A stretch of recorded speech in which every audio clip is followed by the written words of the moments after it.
Welcome to our channel. இன்றைக்கி நம்ம பார்க்க போகிற டாபிக் எதை பற்றினா ரிஷப ராசி. ஜென்ம குரு பகவான் இனி உங்களை ஜெயிக்க வைப்பார். ரிஷப ராசி பற்றி தான் இந்த டாப்பிக்கில் நம்ம பார்க்க போகிறோம். நீங்கள் நம்ம சேனலில் ஃபஸ்ட் டைம் பார்க்குறவங்களா இருந்தால் சேனலை சப்ஸ்கிரைப் பண்ணிக்கோங்க. கூடவே பக்கத்தில் இருக்க பெல் பட்டனையும் கிளிக் பண்ணிக்கோங்க. அப்போ தான் நான் போடுற வீடியோ உங்களுக்கு உடனுக்குடன் அப்டேட் ஆகும். வாங்க நண்பர்களே, வீடியோக்குள்ளே போகலாம். மனைவி சொல்வது தான் சரியாக இருக்கும். ரிஷப ராசி என்பர்களே, உங்கள் மனைவி சொல்கின்றபடி தான் உங்கள் வீட்டில் எல்லாம் நடக்கும். உங்களின் மனநிலையில் கூட போக போக உண்மை தெரிய தெரிய மனைவியின் சொல்லுக்கு மந்தரித்து விட்ட மாதிரி ஆகி போய் விடுவீர்கள். இதனால் தவறு ஒன்றுமில்லை, தலைகுனிவும் இல்லை.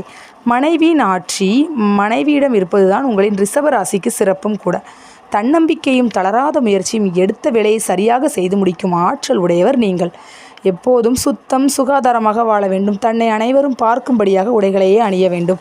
ஏழ்மையான குடும்பத்தில் பிறந்திருந்தாலும் வசதி படைத்த குடும்பத்தில் பிறந்தவர் போல தனது பழக்க வழக்கத்தை வைத்து கொள்ள வேண்டும் என்ற நினைப்பில் வாழ்ந்து வருபவர் நீங்கள். ரொம்பவும் படிக்கக்கூடாது, ரொம்பவும் உழைக்கக்கூடாது, ஆனால் பெரிய அளவில் வாழ வேண்டும். வளர வளர பெற்ற தகப்பனையே குறை கூறும் மனநிலை இயல்பிலேயே குடும்ப சூழ்நிலையால் வந்துவிட்டது. இதனால் பெற்ற தகப்பனாரையே மன கனத்துடன் வாழும் கர்ம பலன்களை பரம்பரை சுமக்க வைக்கும் ராசியில் பிறந்தவராகிய ரிஷப ராசி அன்பர்களே, இன்று வரை என்னதான் உங்களுக்கு நடந்து வருகிறது என்பதை பற்றி பார்ப்போம். கடந்த ஒரு வருடமாக விரய குரு பகவான் உங்களை ரொம்ப ரொம்ப ரொம்ப சுப விரய செலவுகளை செய்து தீர வேண்டிய நிர்பந்த சூழ்நிலைகளை கொடுத்து உங்களை கடன்காரனாக்கி விடுகிறார். கடனே ஆகாது, கடனே வாங்க மாட்டேன் என்று இளமையில் கொள்கையுடன் வாழ்ந்த அத்தனை ரிஷப ராசிக்காரர்களும் இன்று தனது தகுதிக்கு மீறிய கடனில் வாழ்ந்து வருகிறீர்கள். மனைவியுடன் பிள்ளைகளுடன் வாழ்கிறீர்களோ இல்லையோ, தினமும் கடனோடு சாப்பிட்டு கடனோடு தூங்கி எழுந்து வருகிறீர்கள். எல்லாம் சுப விரயம்தான். தள்ளி தள்ளி போட்டாலும் செய்தே தர வேண்டிய மனைவி பிள்ளைகளுக்கான செலவுகள் தான் என்றாலும் ஆசையாக தன் மகளுக்கு போட்டு அனுப்பிய மனைவியின் நகையையும் உரிமையோடு தாய் தகப்பனார் உங்களுக்கு கொடுத்த வீட்டையும் நிலத்தையும் அடமானம் வைத்து பணம் வாங்கி சுப விரய செலவு செய்து கொண்டு மன கனத்துடன் முகத்தில் புன்னகையுடன் தான் ரிஷபராசிக்காரர்களில் பாதிக்கு மேல் உள்ளவர் வாழ்ந்தும் வாழாமல் கடனோடு வாழ்ந்தும் கொண்டிருக்கிறார்கள். ஜென்ம குரு பகவான் பயிற்சி பலன்கள். உங்களுக்கு மே 1/5/2024 அன்று குரு பகவான் உங்களின் ரிஷப ராசிக்கு பயிற்சியாகிறார். ஜென்ம குரு ராமர் வரை.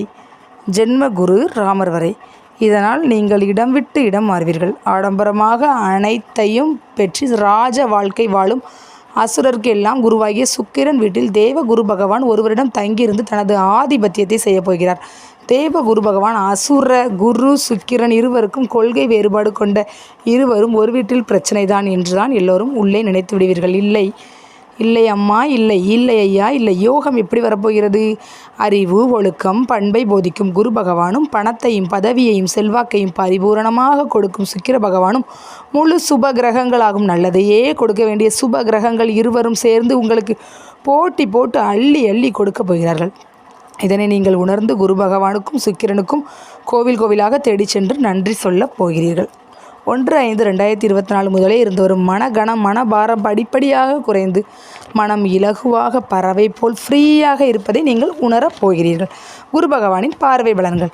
உங்களின் மேச ராசியிலிருந்து தனது 5, 7, 9ஆம் பார்வையால் பிள்ளைகள் ஸ்தானம் புத்தி ஸ்தானமான கன்னி ராசியை பார்ப்பதால் குழப்பத்தில் பயத்தில் இருந்து வரும் மகன் அல்லது மகளின் படிப்பு தொழில் திருமணம் சம்பந்தமான வகையில் தடையோடு பிரச்சனையோடு வாழ்ந்து வரும் உங்களின் மகன் அல்லது மகள் வாழ்வில் வரும் 1/5/2024 முதல் 30/7/2024 நல்லவைகள் எல்லாம் நாடி வந்து நடந்தே தீரும். கவலையே வேண்டாம். தாமதமாகி கொண்டே வரும் உங்கள் வீட்டு திருமணம் 27/10/2027 மங்கள மேளம் கொட்டுவீர்கள். தகப்பனார் உடல்நிலை நிரந்தரமாக குணமடைவார். நல்லதை செய்யும் ஜென்ம குரு சக பெண் ஊழியர் சக ஆண் ஊழியரால் மனவேதனை. ஜென்மத்தில் குரு வந்துவிட்டார், இனி எதுவும் சரியாக இருக்காது என்று நினைத்தால் நீங்கள் தான் சரியில்லை. குரு என்றால் நல்லதை போதிக்கும், நல்லதை வழிகாட்டும் வாத்தியார் அல்லவா? ஜென்ம ராசியில் என்றால் உங்கள் தலைக்குள் வந்து அமர்ந்து விட்டார் என்று அர்த்தம். குரு என்றால் குலதெய்வம் என்று அர்த்தம். குரு என்றால் உங்களை பெற்ற தந்தை என்று அர்த்தம். உங்களது தந்தை உங்களை விட்டு தொழில் காரணமாக வேறு ஊருக்கு 11 வருடங்களுக்கு முன்பு சென்று விட்டார். இப்போது வந்து உங்களது வீட்டில் உங்கள் தொழிலில் வந்து உங்களுடன் இருந்தால் என்ன செய்வார்? உங்களுக்கு தெரியாமல் உங்களுடன் இருந்து வரும் கெட்டவர்களையும் உங்களுடன் இருந்து கெட்ட குணங்களையும் உள்ளன்போடு சொல்லி திருத்துவார் இல்லையா?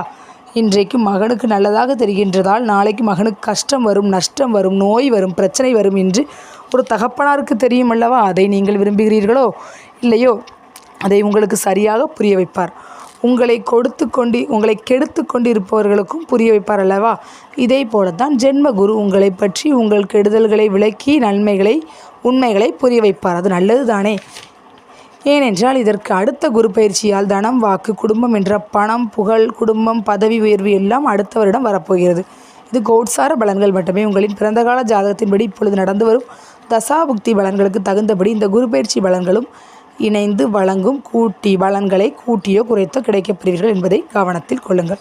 குரு பகவானின் பார்வை என்பது உங்களிடம் பழகும் நல்லவர்தான் அந்த குரு ஆகும். ஜென்ம ராசியில் இருக்கும் குரு பகவான் தன் அருள் பார்வையால் 5ஆம் இடத்தை பார்ப்பதால் பூர்வ புண்ணிய ஸ்தானத்திற்குரிய நல்ல பலன்கள் வந்து சேரும். மகள் அல்லது மகளுக்கு திருமணம் செய்து வைத்து மகிழ்வீர்கள். மேல் படிப்பு படிக்க வைப்பதற்காக செலவு செய்வீர்கள். அவர்களின் தொழில் சம்பந்தமாக வெளியூர் செல்ல ஏற்பாடு செய்து தருவீர்கள். பூர்வீக குலதெய்வ ஆலயங்களுக்கு சென்று பாரம்பரிய பூஜை முயற்சிகளை செய்து மன திருப்தி அடைவீர்கள்.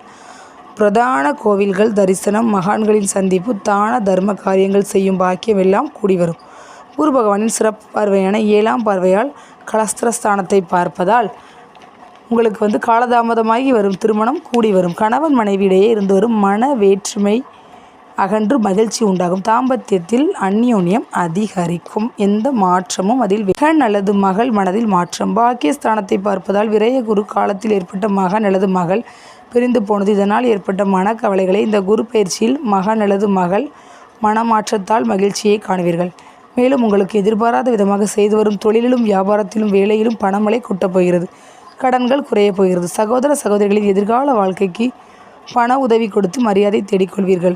கேது 5இல் இருப்பது ஆன்மீக தேடுதலுக்கு மன நிம்மதி கிடைக்கும். சிலருக்கு அதிர்ஷ்ட பணம், உழைக்காத பணம் பெருமளவில் வீடு தேடி வரும். வெளிநாடுகளின் மூலமும் அரசாங்கத்தின் மூலமும் பெருத்த லாபம் வரும். பாக்கியம் உண்டு, யோகம் உண்டு. முயற்சி செய்யுங்கள். முடிவில் கை நிறைய பணம் உங்கள் கையில். உங்களுக்குள் குருவின் நல்ல குணங்கள் வந்தே தீரும். அப்படி உங்களிடம் உங்களை அறியாமல் கெட்ட குணங்கள் இல்லை என்றால் குரு பகவான் ஜென்ம குருவாக உங்கள் தலைக்குள் வந்துவிட்ட குரு பகவான் மேலும் உங்களை உயர்த்துவார். பட்டங்களையும் பதவிகளையும் மாற்றங்களையும் நல்ல ஏற்றங்களையும் அள்ளி அள்ளி தருவார். இதனால் நீங்களே ஆச்சரியமடைந்து விடுவீர்கள். உங்களை தெளிவுபடுத்தி குரு பகவான் பார்க்கும் பார்வையால் கோடியாக உயர்த்துவார். யாரையெல்லாம் என்று கேட்கிறீர்களா? நீங்கள் உயர்ந்தால் உங்கள் பிள்ளைகள் 5ஆம் இடம் உயரும். நீங்கள் உயர்ந்தால் உங்களின் 7ஆம் இடத்தில் கணவருக்கு அல்லது மனைவிக்கு மகிழ்ச்சி. நீங்கள் உயர்ந்தால் உங்களின் 9ஆம் இடத்து தகப்பனாருக்கு மகிழ்ச்சி. பாக்கியம் பெற்ற மகளாக மாற்றம் கண்டுவிடுவீர்கள். மகன் அல்லது மகளுக்கு திருமணம் செய்து வைத்து மகிழ்வீர்கள். பட்ட மேல் படிப்பு படிக்க வைப்பதற்காக செலவுகள் செய்வீர்கள். அவர்களின் தொழில் சம்பந்தமாக வெளியூர் செல்ல ஏற்பாடு செய்து தருவீர்கள். பூர்வீக குலதெய்வ ஆலயங்களுக்கு சென்று பாரம்பரிய பூஜை முறைகளை செய்து மன திருப்தி அடைவீர்கள். பிரதான கோவில்கள் தரிசனம் பெறுவீர்கள். குரு பாக்கியஸ்தானத்தை பார்ப்பதால் குல அருள் உங்களுக்குள். புதிய கடன் வாங்கியோ வீடு மனை ஆகியவனை பேரிலேயோ பணத்தை வாங்கி தொல்லை கொடுத்து வரும் பழைய கடன்கள் புதிய கடன்களை அடைத்து மன நிம்மதி அடைவீர்கள். முதுகுத்தண்டில் வலி, வயிற்றில் ஆப்ரேஷன் மூலம் கைகால்களில் எலும்பு முறிவு, சர்க்கரை வியாதி போன்ற வியாதிகள் அப்பப்போது சின்ன உடல் ஆரோக்கியம் இருந்தாலும் முழுமையாக நிவர்த்தி பெறும். நகைகளை அடமானம் வைத்து உங்கள் மனைவிடையே கெட்ட பெயர் உண்டாகும். பின் அவர்களது நகையை திருப்பி கொடுத்து நல்ல பெயர் அடைந்து விடுவீர்கள். ரிஷப ராசி என்பவர்களே, உங்களுக்கு இந்த வருடம் ரொம்பவே யோகமாகத்தான் இருக்கப் போகிறது. கவலை வேண்டாம். மிகவும் சந்தோஷமாக உங்கள் வாழ்க்கை மாறப்போகிறது. நோய் நொடி எதுவும் இல்லாமல் நல்ல செல்வத்தோடும் சுகத்தோடும் ஆயுளோடும் வாழப்போகிறீர்கள். ஓகே ஃப்ரெண்ட்ஸ், உங்களுக்கு இந்த டாபிக் பிடிச்சிருந்துச்சுன்னா கண்டிப்பாக ஒரு லைக் பண்ணுங்கள், ஷேர் பண்ணுங்கள், கமெண்ட் பண்ணுங்கள். Thank you friends.